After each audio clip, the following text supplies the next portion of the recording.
গতকাল হলো অতীত, আগামীকাল একটা রহস্য, কিন্তু আজকের দিনটি একটি উপহার। এ কারণে একে বলা হয় প্রেজেন্ট। সময়ের সাথে সাথে যদি ভালোবাসা কমে যায়, বুঝে নেবে এটা কখনো ভালোবাসা ছিল না, এটা ছিল সময়ের প্রয়োজনে একটু ভালো লাগা। কারো হৃদয়ে আঘাত করাটা সাগরের বুকে পাথর ছুঁড়ে মারার মতো। কেউ জানে না সেই পাথর কত গভীরে আঘাত করবে, শুধুমাত্র যার হৃদয়ে আঘাত করবে সেই বুঝবে। পাশাপাশি থাকা মানেই কাছাকাছি থাকা নয়, দূরে থেকেও কাছাকাছি থাকা যায়। এটা কেবলমাত্র আপনার মানসিকতার উপর নির্ভর করে। পৃথিবীতে ভালো থাকতে খুব বেশি কিছু প্রয়োজন নেই, একটুখানি সততা, নিজের উপর বিশ্বাস, অল্প কিছু আপন মানুষ যারা তোমাকে চোখ বুজে বিশ্বাস করবে, কিংবা যাদের কাছে প্রাণ খুলে কথা বলতে পারবে, আর অল্পতেই সুখী হওয়ার মানসিকতা। ভালো থাক সবাই, ভালো থাকুক প্রিয় মানুষদের, ভালো থাকুক আপনজনেরাও। কখনো কাউকে অযোগ্য বলে অবহেলা করো না। ভেবে দেখো তুমিও কারো না কারো কাছে অযোগ্য। কেউ কারো যোগ্য নয়, যোগ্য বিবেচনা করে নিতে হয়।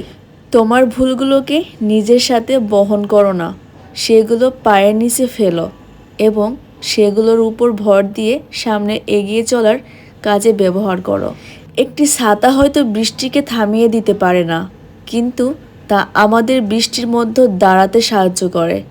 তেমনি নিজের প্রতি কনফিডেন্স হয়তো নিশ্চিত সাফল্যের নিশ্চয়তা দেয় না, তবে তা আমাদের যে কোনো চ্যালেঞ্জ মোকাবেলা করার শক্তি দেয়। সেই সময়টা খুব কঠিন, যে সময়ে চোখের পানি ফেলতে হয়, কিন্তু ওই সময়টা তার চেয়েও অনেক বেশি কঠিন, যে সময় চোখের পানি লুকিয়ে হাসতে হয়। অন্যায়ের বিরুদ্ধে কোনো প্রতিরোধী একজনের হয় না ঠিক, কিন্তু শুরুটা সাহস করে একজনকেই করতে হয়।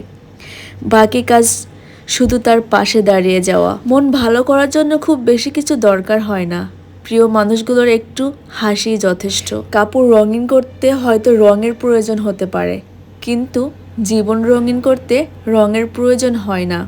প্রয়োজন হয় কিছু ভালো বন্ধুত্ব আর কিছু আপনজন। এমন মানুষের সাথে বন্ধুত্ব করো যে তোমার গুণগুলো মনে রাখে আর তোমার ভুলগুলো সংশোধন করিয়ে দিয়ে সেই ভুলগুলোকে ভুলে যায়। পাহাড়ের উপর দাঁড়িয়ে আকাশটাকে যতটা কাছের মনে হয়, আসলে আকাশটা ততটা কাছের নয়।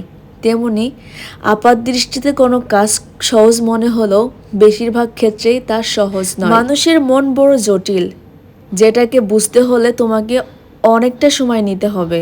তুমি যদি খুব তাড়াতাড়ি বুঝে ফেলো, তাহলে নিশ্চিতভাবেই ধরে নিতে পারে তুমি ভুল বুঝেছো। যে কখনো আশা ছাড়ে না, তাকে হারানো সবচেয়ে কঠিন।